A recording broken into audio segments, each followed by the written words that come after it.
नमस्कार दोस्तों, मैं एक बार आपके बीच फिर सत्येंद्र सिंह। आज हम जो चर्चा करेंगे, हमने जीडीपी पढ़ लिया था, आज हमें एनडीपी पर चर्चा करना है। एनडीपी होता क्या है? The full form of the NDP is net domestic product, और इसको हिंदी में बोल सकते हैं, नेट का मतलब शुद्ध, डोमेस्टिक का मतलब घरेलू, और प्रोडक्ट का मतलब उत्पाद, शुद्ध घरेलू उत्पाद। एनडीपी के बारे में अगर हम ध्यान से देखें, एनडीपी नेट डोमेस्टिक प्रोडक्ट मतलब जीडीपी में से अगर हम डिप्रिसिएशन को माइनस कर दें, क्या है जीडीपी, ग्रास डोमेस्टिक प्रोडक्ट से क्या माइनस कर दें? डिप्रिसिएशन। डिप्रिसिएशन का मतलब हिंदी में होता है घिसावट। क्या होता है? घिसावट। आप कोई भी चीज़ यूज करते हैं तो उसमें डिप्रिसिएशन होता है। मान लीजिए आप ट्रैक्टर को यूज कर रहे हैं तो ट्रैक्टर में डिप्रिसिएशन होगा कि नहीं होगा? होगा। तो कहने का मतलब कि किसी भी अर्थव्यवस्था का वह जीडीपी जिसमें से उस प्रोडक्ट को प्रोड्यूस करने में, अर्थव्यवस्था में जो प्रोडक्ट प्रोड्यूस हो रहा है, उस प्रोडक्ट को प्रोड्यूस करने के लिए जितने फैक्टर का यूज हो रहा है, उसमें जो डिप्रिसिएशन हो रहा है, अगर उसको माइनस कर दिया जाए। जैसे कोई किसी मशीनरी का यूज कर रहे हैं, मशीनरी में डिप्रिसिएशन होगा कि नहीं होगा? तो डिप्रिसिएशन को क्या करेंगे? माइनस करेंगे। हमें इन्हीं बात को जानना है। जिन संसाधनों के द्वारा उत्पादन किया जाता है, ध्यान रखिएगा, डिप्रिसिएशन किसका है? जिन संसाधनों के द्वारा उत्पादन किया जाता है, जिन रिसोर्सेज के माध्यम से उत्पादन किया जाता है, उन रिसोर्सेज में एक वर्ष के दौरान कितना उसका मूल्य कम हुआ, कितना उसका डिप्रिसिएशन हुआ, उस डिप्रिसिएशन को अगर हम जीडीपी में से, ग्रॉस डोमेस्टिक प्रोडक्ट से, अगर हम संसाधनों में जो डिप्रिसिएशन हुआ है उसको माइनस कर दें, संसाधनों का की जो घिसावट हुई है, घिसावट होने से मूल्य में कमी आती है, उसको माइनस कर दें तो हमारा नेट डोमेस्टिक प्रोडक्ट हमें मिलता है। अब आपके दिमाग में आ रहा होगा ये घिसावट क्या है? ये घिसावट की दर जो है हर देश में अलग अलग होती है। जैसे मान लीजिए मकान है, मकान आपने बनाया, तो मकान की घिसावट की दर जो भारत में है वो कितना है? कहते नहीं हमने मकान बना लिया, अब 100 साल चलेगा। मतलब भारत में मकान की घिसावट की दर 1%। मेरी बात आप समझ पा रहे होंगे। इसी प्रकार से पंखा है, फैन है, चल रहा है, इसकी घिसावट की जो दर है अभी प्रेजेंट में वो 10% है। तो हर देश में घिसावट की जो दर होती है, हर देश में घिसावट का जो अपना एक रेट होता है वो अलग अलग होता है। इन बातों को हमें ध्यान में रखना है। भारत के स्तर पे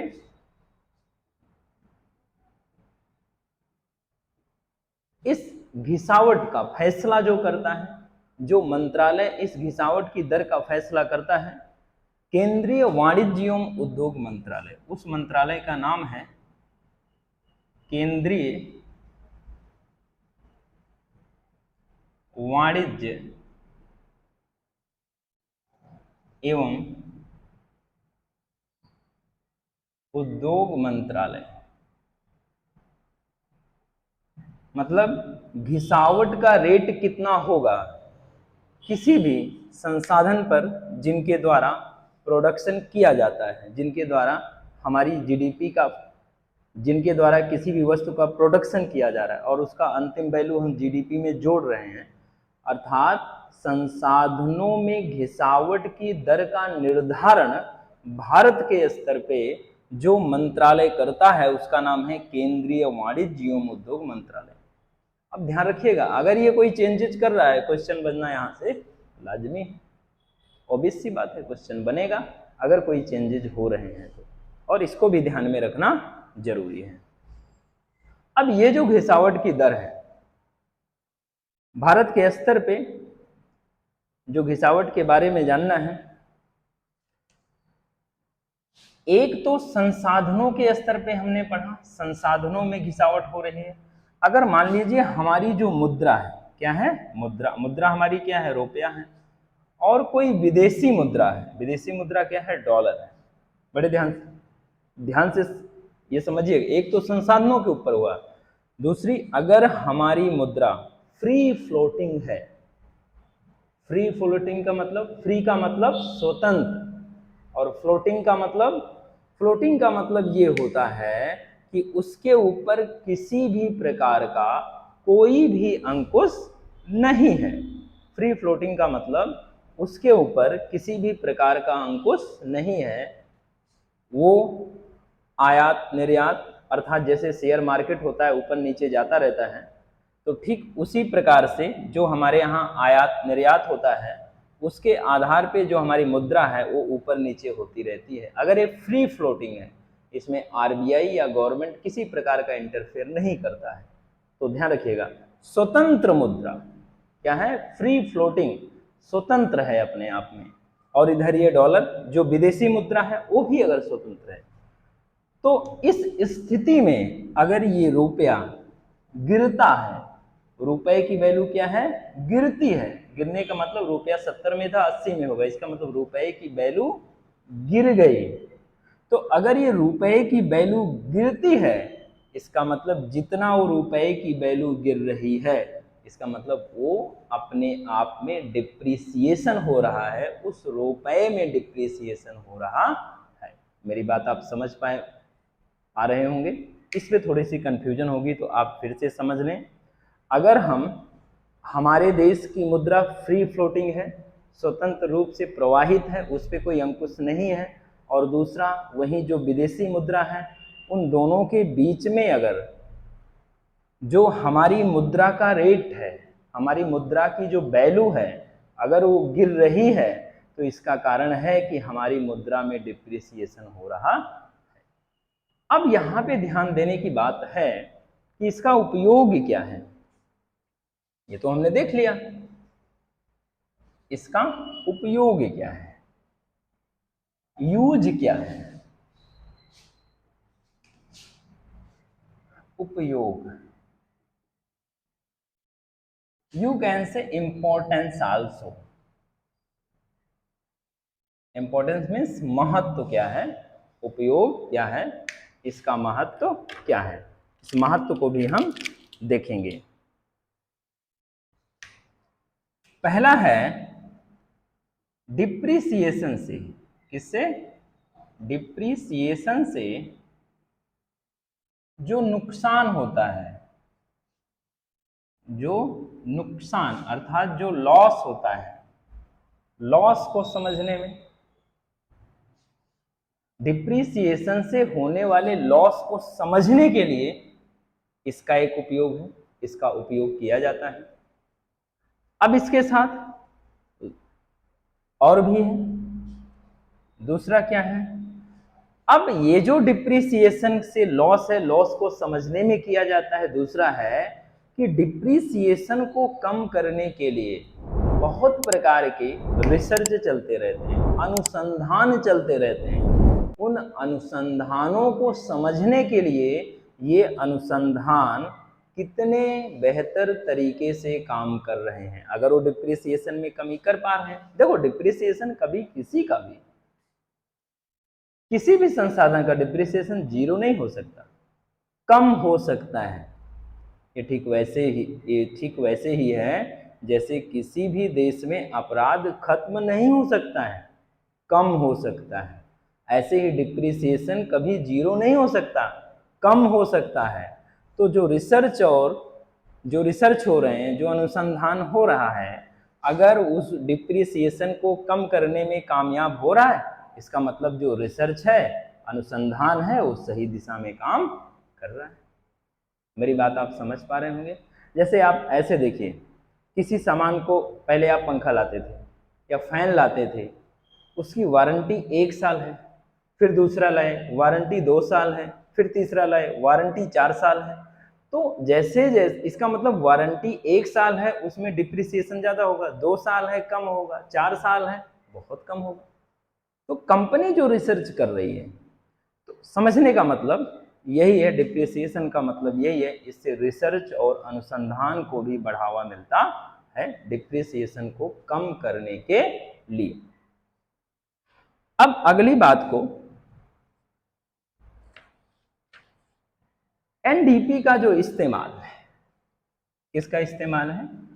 एनडीपी का, नेट डोमेस्टिक प्रोडक्ट का जो इस्तेमाल है, इसका इस्तेमाल हम दुनिया की अर्थव्यवस्था की तुलना के लिए नहीं करते हैं।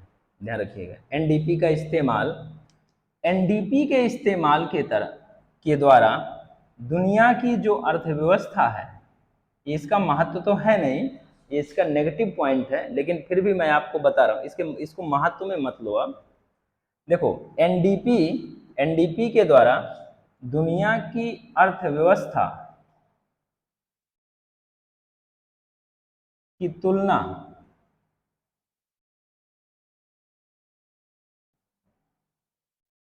नहीं की जाती है। ध्यान रखिएगा, महत्व में ये पहला है, डिप्रिसिएशन से नुकसान का पता चलता है। दूसरा था आपका क्या, कि डिप्रिसिएशन से रिसर्च, डिप्रिसिएशन के द्वारा ये जो डिप्रिसिएट हो रहा है, इस डिप्रिसिएशन को कम करने के लिए रिसर्च और अनुसंधान, जो रिसर्च होते हैं उनका मूल्यांकन करने में मदद मिलती है। अगर रिसर्च के द्वारा डिप्रिसिएशन को कम किया जा रहा है, इसका मतलब हमारा अनुसंधान, हमारा रिसर्च सही दिशा में चल रहा है। अब इसके साथ देखिए, एक जो अगला पॉइंट है जो इंपॉर्टेंट है समझने के लिए, एनडीपी का जो प्रयोग होता है, नेट डोमेस्टिक प्रोडक्ट का जो उपयोग होता है, दुनिया की अर्थव्यवस्था की तुलना के लिए नहीं किया जाता। क्यों नहीं किया जाता? प्रश्न है, और वाजिब सा प्रश्न है। ये ऐसा इसलिए कि हर देश में डिप्रिसिएशन की दर अलग अलग होती है। सरकारें भी इस डिप्रिसिएशन की दर का उपयोग अपनी आर्थिक नीतियों को बनाने के लिए भी करती हैं। इसका तीसरा, सरकार अपनी आर्थिक नीतियों का, सरकार अपनी आर्थिक नीतियों का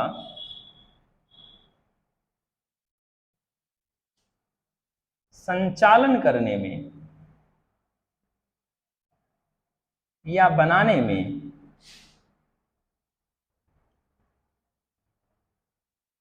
इसका उपयोग करती है, इसका उपयोग करती है। किसका उपयोग? एनडीपी का, नेट डोमेस्टिक प्रोडक्ट का। कैसे?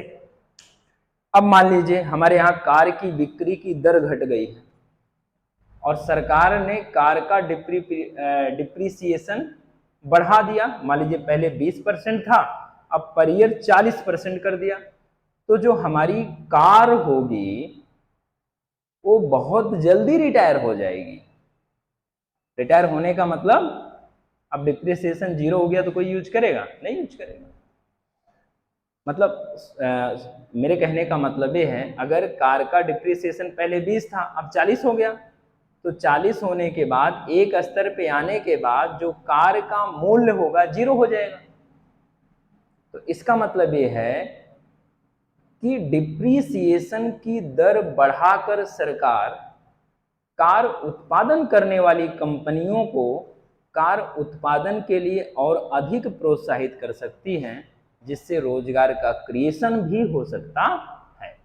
और ओबियस सी बात है, जब उत्पादन बढ़ेगा तो रोजगार का क्रिएशन होगा, सरकार को रेवेन्यू भी जनरेट होगा। तो इसके द्वारा मतलब डिप्रिसिएशन, जो एनडीपी में हम डिप्रिसिएशन माइनस कर रहे हैं निकालने के लिए, एनडीपी का मतलब जीडीपी माइनस डिप्रिसिएशन, तो इसका उपयोग, एनडीपी का उपयोग सरकार अपनी आर्थिक नीतियों को बनाने में भी कर सकती है। सरकार अगर डिप्रिसिएशन की दर को बढ़ा देती है तो जो वस्तु होगी वो बहुत जल्दी रिटायर होगी, बहुत जल्दी यूजलेस हो जाएगी, और जब वो यूजलेस हो जाएगी, अनुपयोगी हो जाएगी, तो लोगों को नई वस्तु खरीदना ही पड़ेगा। और नई वस्तु को खरीदने के क्रम में अर्थव्यवस्था को एक गति मिलेगी। तो मेरी बात इतनी आपके समझ में आई होगी। अब हम जो अगला देखेंगे, तो ये हमारा एनडीपी पूरा हो गया, net domestic product. Net domestic product का मतलब क्या होता है? GDP minus depreciation. इसका निर्धारण कौन करता है? भारत सरकार का एक मंत्रालय है जिसका नाम है केंद्रीय वाणिज्य एवं उद्योग मंत्रालय। केंद्रीय वाणिज्य एवं उद्योग मंत्रालय। अब आइए, अब हम देखते हैं दूसरा टॉपिक। अच्छा, एक चीज और मैं इसमें आपको बताना भूल गया, एनडीपी में ही, ये जो एनडीपी होता है, आप सब ध्यान से देखिए, ये जो एनडीपी होगा, एनडीपी के बराबर क्या था? GDP minus depreciation. ये डिप्रीसिएशन कभी जीरो हो नहीं सकता, कुछ ना कुछ तो होगा ही डिप्रीसिएशन। तो ये जो हमारा एनडीपी होगा,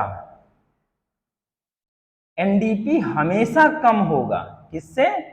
जीडीपी से। जीडीपी हमेशा ज्यादा होगा, एनडीपी हमेशा कम होगा। किस वजह से? डिप्रीसिएशन की वजह से। ये बात समझ गए होंगे। बस इसमें हमें इतना ही देखना था। अब आइए हम देखते हैं नेक्स्ट टॉपिक, जिसका नाम है जीएनपी, ग्रॉस नेशनल प्रोडक्ट।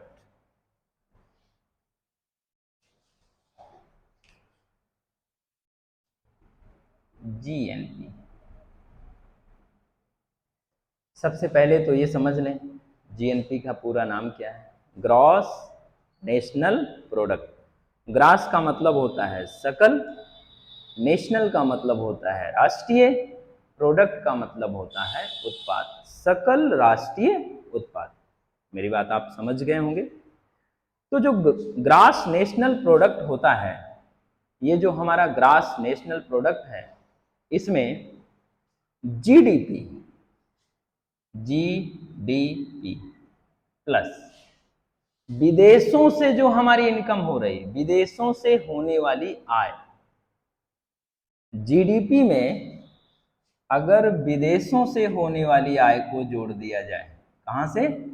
विदेशों से होने वाली आय,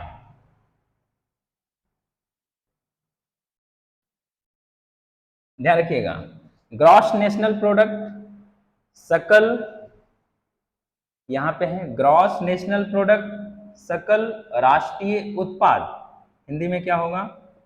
सकल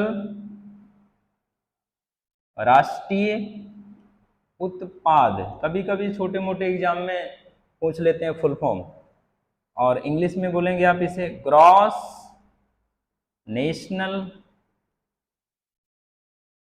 प्रोडक्ट। तो ग्रॉस नेशनल प्रोडक्ट इक्वल होता है जीडीपी प्लस विदेशों से होने वाली आय। अब ध्यान में रखिएगा, विदेशों से जो हमें आय होती है वो पॉजिटिव होती है कि नेगेटिव होती है? बताइए आप।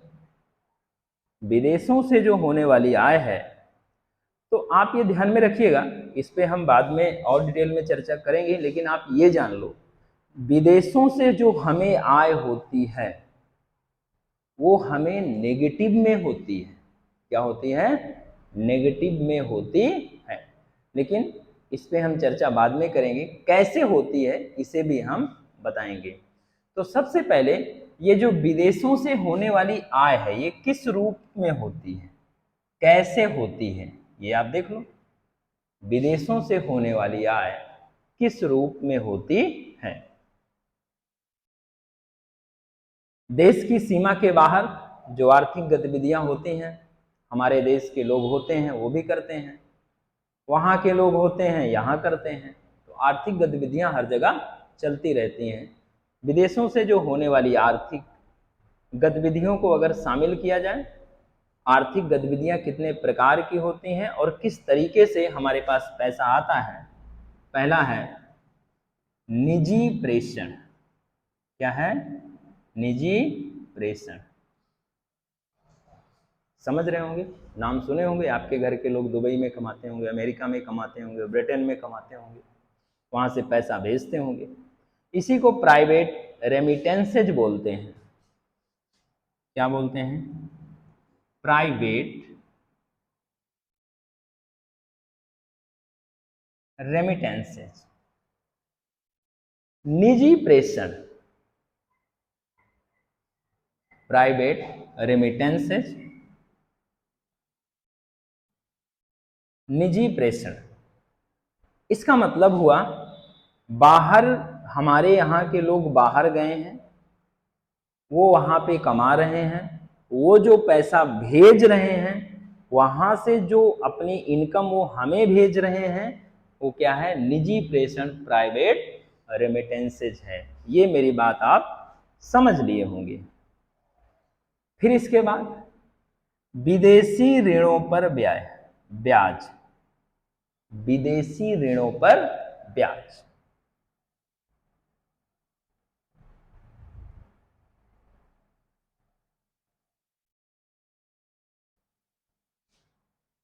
इंटरेस्ट ऑन एक्सटर्नल लोन्स, इसी को बोलते हैं इंटरेस्ट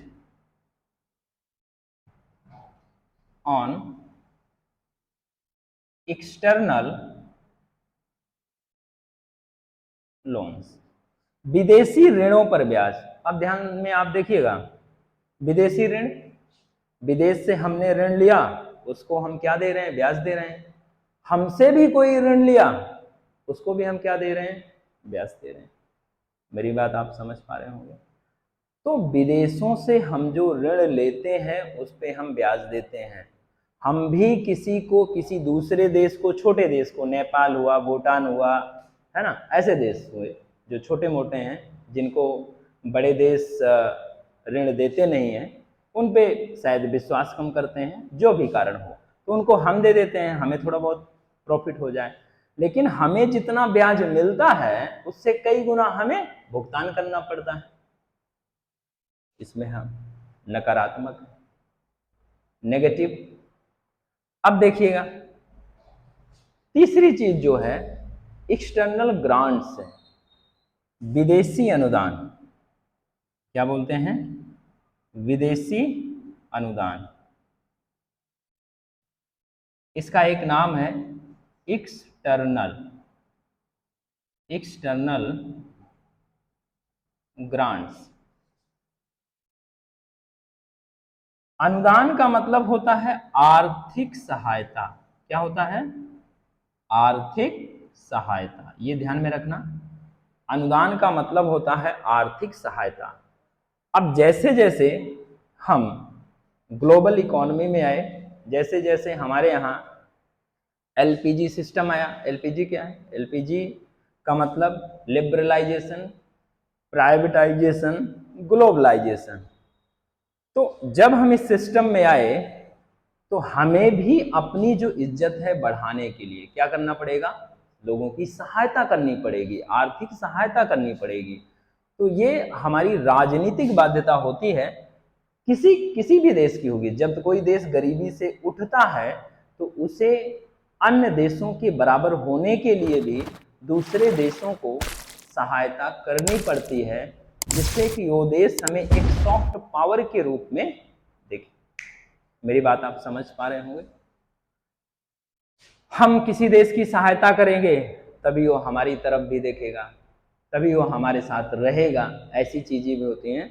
तो जैसे जैसे भारत गरीबी से बाहर निकला, भारत की आर्थिक स्थिति मजबूत हुई, वैसे वैसे हमें विदेशी सहायता मिलनी कम हुई, हमने देना ज्यादा शुरू किया। इसमें भी हम क्या हैं? नेगेटिव हैं। मेरी बात आप समझ रहे होंगे। अब इतनी चीजें समझने के बाद अगर आप ध्यान से देखें तो हमारी स्थिति हुई क्या? ये जो ग्रॉस नेशनल प्रोडक्ट है, ये जो जीएनपी है, क्या है? ग्रॉस नेशनल प्रोडक्ट, जीएनपी की स्थिति हमेशा कम हुई है जीडीपी से। जीएनपी की स्थिति हमेशा कम हुई है जीडीपी से।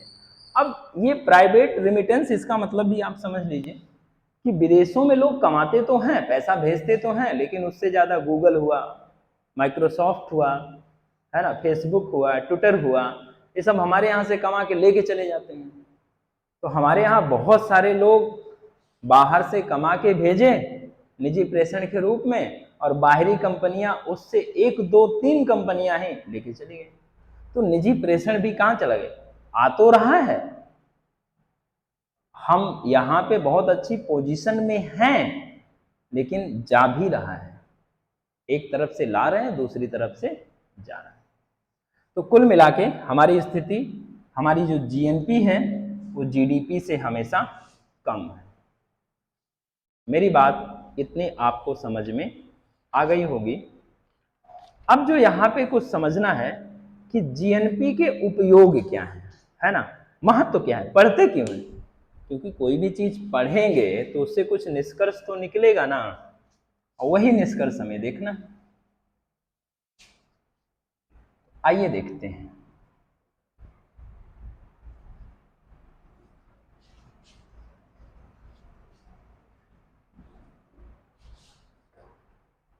जीएनपी के उपयोग, इंपॉर्टेंस लिख सकते हैं, इंपॉर्टेंस ऑफ जीएनपी। जीएनपी के हिंदी में ही लिख दें, सकल राष्ट्रीय उत्पाद के विभिन्न उपयोग, है ना। The importance of the GNP, what is the use of the GNP? You can say also that what is the use of the GNP, what is the importance of the GNP? GNP के उपयोग क्या है? कई तरीके से इन बातों को कह सकते हैं, लेकिन कुल मिला के सब एक दूसरे के सिनोनिम्स हैं। तो पहला जो उपयोग है, जीएनपी का जो पहला उपयोग है, यह किसी भी अर्थव्यवस्था की परिमाणात्मक के साथ साथ गुणात्मक, परिमाणात्मक के साथ साथ गुणात्मक तस्वीर को भी दिखाती है। ध्यान में रखिएगा, परिमाणात्मक के साथ साथ जीएनपी किसी भी अर्थव्यवस्था के परिमाणात्मक के साथ साथ गुणात्मक तस्वीर को भी संकेतित करती है। अर्थात क्वांटिटेटिव के साथ क्वालिटेटिव सिनेरियो को भी दिखाती है। क्वांटिटेटिव के साथ क्वालिटेटिव इंडिकेट करती है कि मात्रा के साथ साथ क्वालिटी दोनों के स्तर पे क्या सामंजस्य है। मेरी बात समझ पाए? तो आप इतना समझिए कि ये जो जीएनपी है परिमाणात्मक मात्रा के साथ साथ गुणात्मक तस्वीर भी दिखाती है। तो एक इसका एक बहुत बड़ा इंपॉर्टेंस है। दूसरा, आप ऐसा समझ सकते हैं, या किसी भी अर्थव्यवस्था की आंतरिक के साथ इंटरनल, आंतरिक के साथ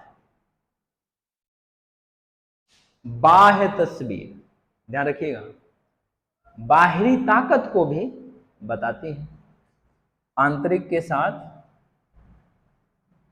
बाह्य ताकत, या आप बाह्य थोड़ा सा ना समझ पा रहे हो तो कुछ ऐसे समझें, बाहरी ताकत, बाहरी ताकत। अब बाहरी ताकत कैसे कहेंगे, क्या बात कर रहे हो, ये कैसे बाहरी ताकत दिखाएगी? तो मैं आपको बता रहा हूं। अच्छा ये बताइए, अगर जीएनपी हमारा ज्यादा हो और जीडीपी हमारा कम हो, इसका मतलब क्या है कि हम दूसरे देश से ले कम रहे हैं, दूसरा देश हमसे ज्यादा ले रहा है, हम दूसरे, इसका मतलब ये हुआ कि अगर मान लीजिए भारत के पास 100 रुपया आ रहा है ना, और दूसरा जो देश है इसके पास 50 रुपया आ रहा है, तो इसका मतलब क्या है, ये जो 100 रुपया हमारे पास आ रहा है, आयात निर्यात तो होता रहता है, आना जाना तो लगा रहता है, कुछ सामान ये खरीदेंगे, कुछ हम खरीदेंगे, कुछ लोग इनके यहाँ काम करेंगे, हमारे यहाँ कुछ, हमारे यहाँ के कुछ लोग इनके यहाँ, इनके यहाँ के कुछ लोग हमारे यहाँ। लेकिन दोनों कंडीशन में है क्या, ये देश हमारे ऊपर ज्यादा निर्भर है। मेरी बात समझ पाए, हमारे प्रोडक्ट यहाँ पे ज्यादा बिक रहे हैं, अर्थात ये हमारे लिए एक बाजार है। तो हमारा रिश्ता कैसे हुआ, अर्थात this is the market for the India. और अगर हम क्या हैं, हमारी स्थिति कमजोर है, इनकी स्थिति ताकत है, तो we are the market for this. अर्थात ये आंतरिक के साथ साथ बाहरी ताकत को भी दिखाती है। मेरी बात ये आप समझ पा रहे होंगे। अर्थव्यवस्था के पैटर्न को समझने में मदद करती है, यही बात है, थोड़ा दूसरे तरीके से मैं कह रहा हूं। अर्थव्यवस्था का पैटर्न कहने का मतलब कि हमारी अर्थव्यवस्था दूसरे के ऊपर ज्यादा निर्भर है कि दूसरे की अर्थव्यवस्था हमारे ऊपर ज्यादा निर्भर है। आप अगर ध्यान से देखें तो हमारी अर्थव्यवस्था चीन के ऊपर ज्यादा निर्भर है ना, बहुत सारे रॉ मटेरियल आते हैं, इलेक्ट्रिक सामान जो हमारे यहाँ बनते हैं वो वहीं से आता है। कहने को तो हम चाहे जो कहें अलग बात है, लेकिन रियलिटी तो छिपाई नहीं जाती। तो रियलिटी के स्तर पे क्या है, हम चीन के लिए एक बाजार हैं, चीन हमारे लिए बाजार अभी तक नहीं बन पाया। तो जब तक चीन हमारे लिए बाजार नहीं बन पाएगा,